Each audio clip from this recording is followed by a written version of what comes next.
You must be feeling like a bona fide young biochemist by now after learning about chemical bonds, water, and hydrocarbons. Now, the second half of our biochemistry unit begins with our first lesson on macromolecules. This is video 5.4 on carbohydrates. This list of goals for this video seems intimidating, but you'll see that a lot of the goals correspond to patterns that it's important to see with all four big macromolecules. Pause the video now to take a closer look. Before we dive in, it's important to understand a simple concept of metabolism. Put simply, metabolism is the set of chemical reactions needed for living organisms to, live. And most metabolic reactions can be classified into one of two categories: anabolism reactions or catabolism reactions, anabolic or catabolic.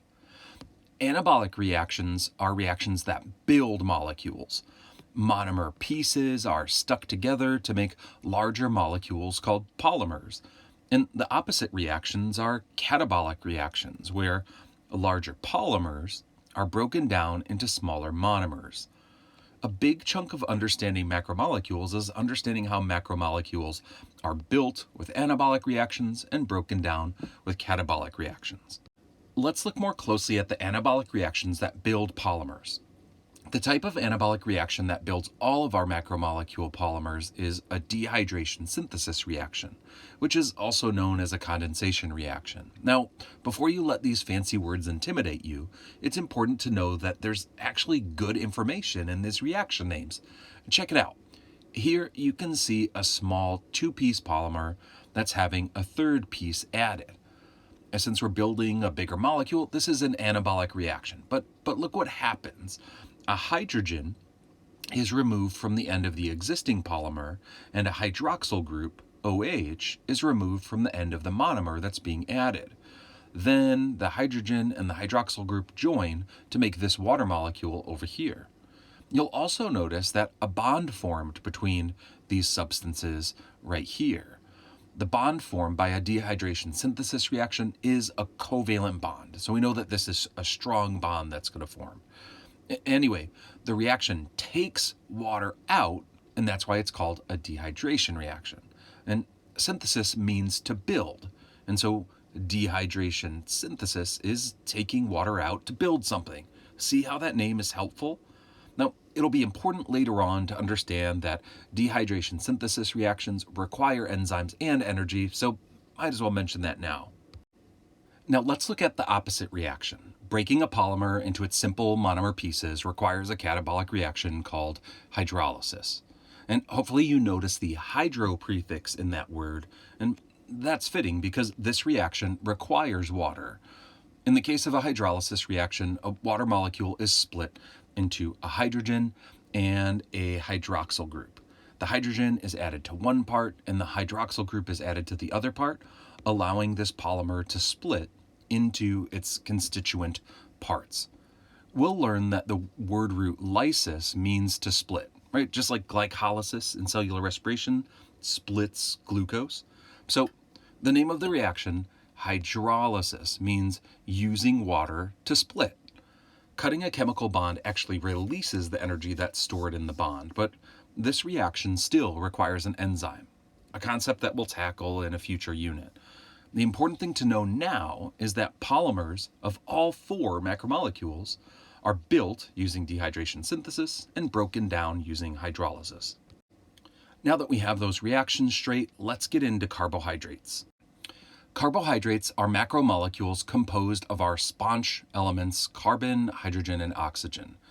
Carbohydrates are literally hydrates of carbon. So if you look at the chemical formula for a carbohydrate, the formula looks like carbon with a matching number of water molecules, like glucose. C6H12O6 is kind of like 6 hydrated carbons.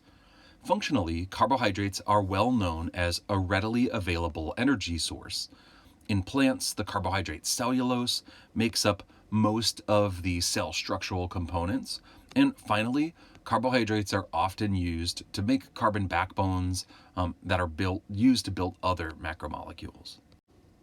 The simplest carbohydrate building blocks are monosaccharides, where the mono prefix tips us off that this is a monomer, single unit.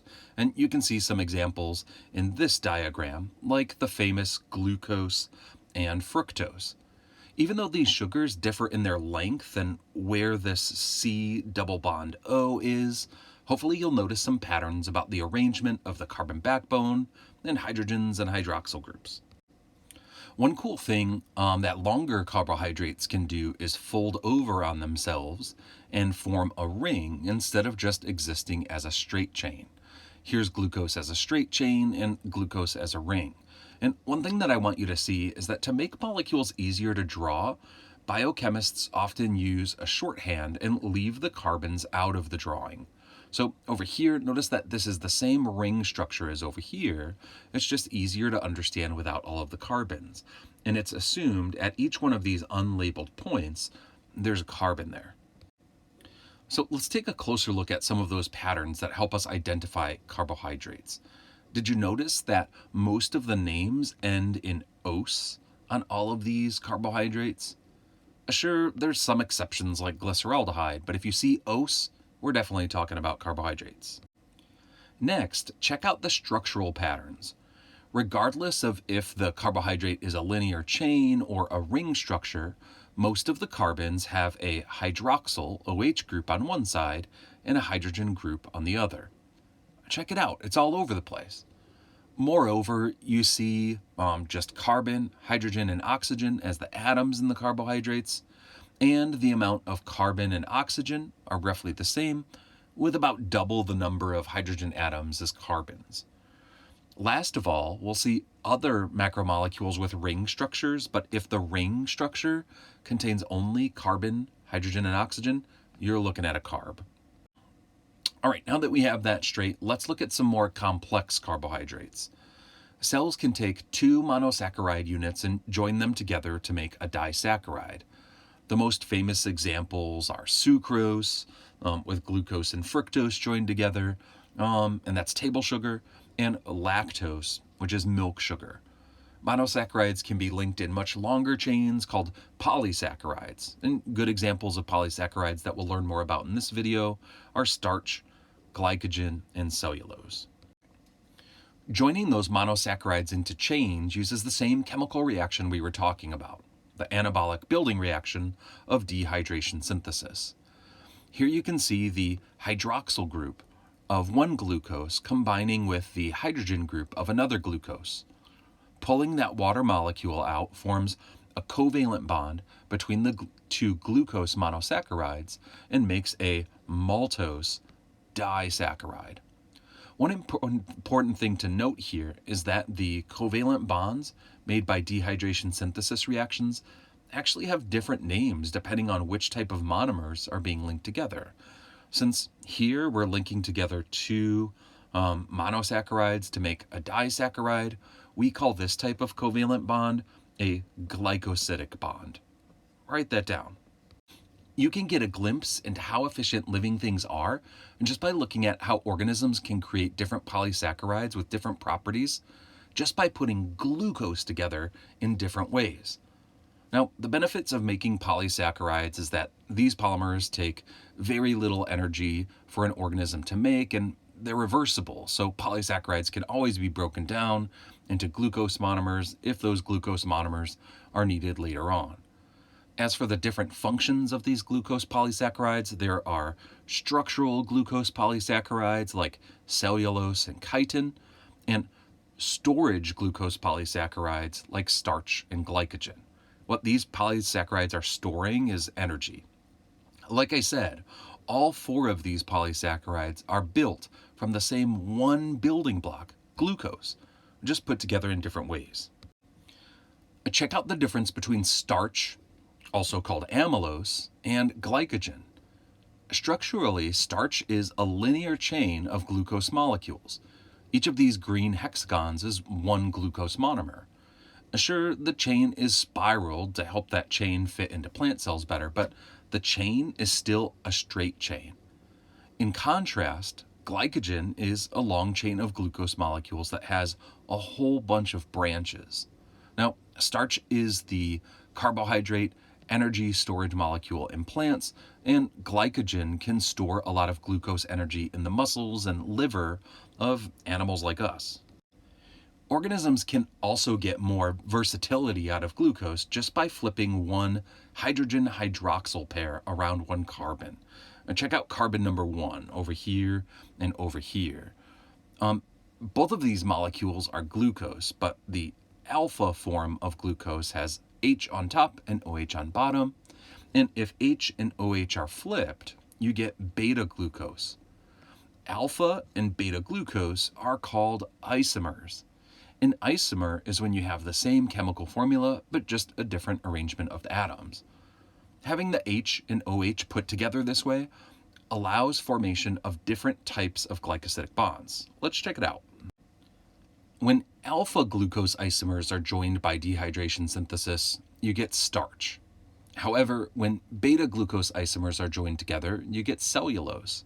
And when you look closer at the chemical structure and compare, you'll notice that the alpha isomers all point in the same direction. Look at this CH2OH, always up, up, up, up, and look at these chemical bonds, always that oxygen is going down, down, down. But the beta isomers alternate the direction of their sugars, with one pointing up, and one pointing down, and one pointing up, and one pointing down. And the bonds do that alternating as well. And this is just because of the different glycosidic bonds that are used to join these different isomers. This type of bond is called an alpha 1,4 glycosidic bond because you're joining alpha isomers, joining carbon 1 of one glucose to carbon 4 of the next glucose. In contrast, in cellulose, it's called a beta 1,4 glycosidic bond because we're using beta isomers, but we're still joining carbon 1 to carbon 4 of the next glucose. The difference in these polysaccharides isn't just in their chemical structure, but properties as well. Starch is a storage polysaccharide used to store energy in plants. And you've encountered this as a food. Potatoes are known as a starchy food with high energy. Plants actually use potatoes to store that energy in their roots underground. Cellulose, on the other hand, is a structural polysaccharide and one that we've encountered in our food and everyday life. So cellulose is that structure that causes the cells in celery to be really crunchy, and cellulose is what causes wood to have that structural integrity and be really strong. So let's recap. This video started by describing two of the most important metabolic reactions: dehydration synthesis, which takes water out to build polymers, and hydrolysis, which adds water back to break polymers apart. Carbohydrates are our first macromolecule and have functions in energy storage and cell structure, but are also backbones for other molecules. And depending on how carbohydrates are put together, you can take one monosaccharide like glucose and make different polysaccharides with different functions like cellulose, starch, and glycogen.